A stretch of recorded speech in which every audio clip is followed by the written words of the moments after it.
du peuple, député national, élu de Goma au Nord Kivu, mais toutes les questions de la République me concernent. Je n'ai plus la Kalachnikov, mais maintenant, je n'ai que le règlement intérieur et la constitution de la République parce que je suis un républicain, disciple de John Rawls, le philosophe américain, et de Philippe Petit, le républicaniste.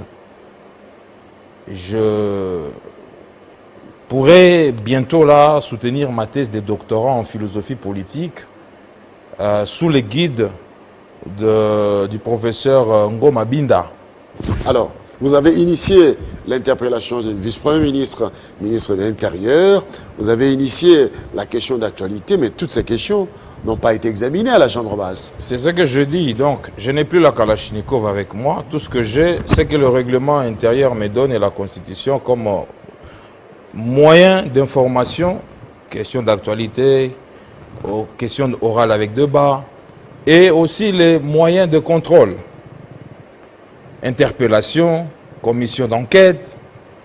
Mais bon, bien que tout cela, jusqu'aujourd'hui, les initiatives parlementaires ne sont pas souvent... Quel est l'objectif de ces initiatives parlementaires? Ne sont pas souvent programmées, peut-être parce que le fonctionnement de notre institution Parlement est perturbé tout le temps par les inciviques, Wewa et tout le monde. Même les policiers qu'on détourne de leur mission par le VPM de l'Intérieur, mais je pense bien que la présidente... On m'a dit que le vice-premier ministre, il a écrit à l'Assemblée nationale pour dire qu'il était en déplacement et il ne pourrait pas répondre à l'interpellation suite aux événements au Palais du Peuple. On a violé les sièges de notre Parlement et tout. Et même l'état d'urgence décrété par le chef de l'État a été violé parce qu'il y a des manifestations et tout. Les institutions sont instables. Alors, je l'ai interpellé, qui vient nous dire pourquoi il y a des foyers de tension dans toutes les provinces. À Kinshasa, ça ne va pas. Au bas Congo, là, au Congo central. On continue à imposer ces gouverneurs-là déchus par l'Assemblée provinciale et même par la Cour constitutionnelle. La Cour de cassation vient aussi de se prononcer. Mais pourquoi on les met? Parce que simplement, il paraîtrait qu'il envoie quelque chose à Kinshasa chaque fin du mois. Et tout. Écoutez, je suis un républicain, je suis du Nord Kivu, moi. Mais toutes les questions de la République me concernent en tant que député national. Et donc, même si on ne programme pas les initiatives parlementaires, moi je continue à faire mon travail, je continue à accomplir ma part des choses dans le contrat social que j'ai avec mes électeurs, ma base Goma au Nord Kivu. Je viens d'initier en plus une question d'actualité. C'est quoi une question d'actualité? La question d'actualité, en fait, concerne simplement l'actualité. Donc, le ministre d'État et ministre de l'enseignement primaire et secondaire et technique, Excellence Willy Bakonga, était au Sénat il n'y a pas très longtemps et il a annoncé que les gouvernements s'apprêtaient à pouvoir instruire ou décider de la reprise des cours malgré l'état d'urgence qui pourra périmer bientôt là, qui ne sera plus prorogé parce que nous l'avons prorogé pour la 6e fois et la toute dernière fois. Alors, les cours qui vont reprendre bientôt, relativement par rapport aux provinces, celles qui sont déjà touchées, je crois que c'est plus les finalistes primaires, secondaires et peut-être universitaires qui vont d'abord reprendre. Et il y aura bien entendu l'application de mesures barrières contre la Covid-19. Mais les provinces non touchées, je crois que tout le monde va reprendre les études, mais il faudra quand même que l'on soit rigoureux dans l'application de ces mesures barrières.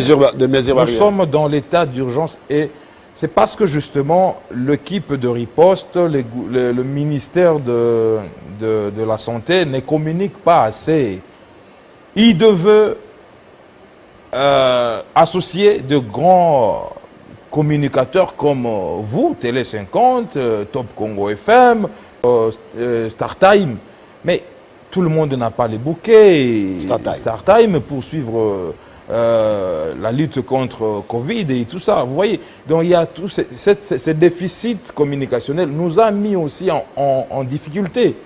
Les élus du peuple légitimes, comme aiment bien nous appeler les VPM Kankonde, que je salue, parce que il avait dit qu'il était en voyage, mais je l'ai vu lire les papiers à la télévision, et donc il doit venir répondre à l'interpellation, là. Et en septembre, de toutes les façons, ça sera une motion de défiance, et il doit partir parce qu'il accuse d'une incompétence notoire. Hein? Alors, je pense que, comme on ne communique pas assez, ça nous met en difficulté, nous. Nos électeurs, le peuple congolais, la population, confond l'état d'urgence décrété par le chef de l'État, son Excellence Antoine Félix Tshisekedi Tshilombo. Donc, je suis à Mounière aujourd'hui, donc voilà. Alors, avec le confinement. Les confinements... Le confinement, ce n'est pas l'état d'urgence. Ce n'est pas l'état d'urgence. Il ne faut pas confondre. Si vous ne prorogez pas, si l'Assemblée nationale ne proroge pas l'état d'urgence... C'est fini, la session ordinaire est arrêtée. Si l'état d'urgence n'est pas prorogé, ce n'est pas la fin des mesures barrières. Non, ben, les mesures barrières sont, selon l'article 85 de notre Constitution, les modalités d'application ou les modalités pratiques qui accompagne, bien entendu, l'état d'urgence.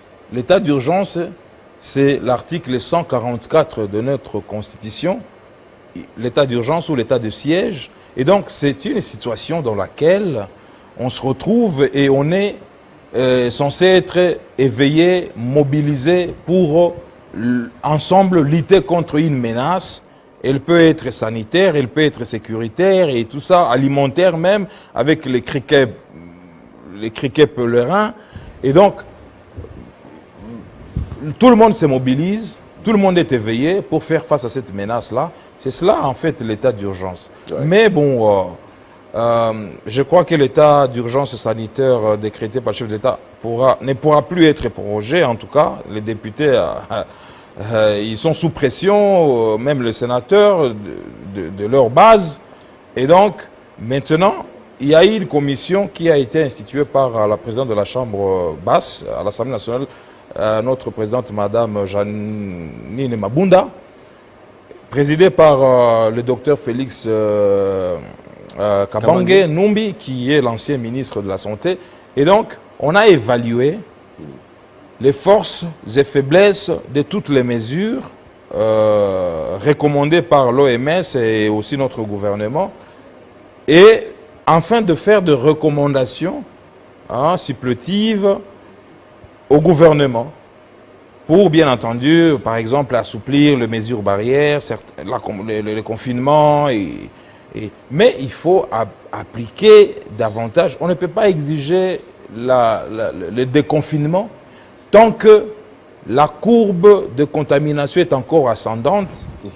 Et donc, ça serait irresponsable, une irresponsabilité prospective. Voilà. Mais bon, pour la question d'actualité adressée au ministre d'État, ministre de l'EPSP, son Excellence Willy Bakonga, pire vient en Kutu.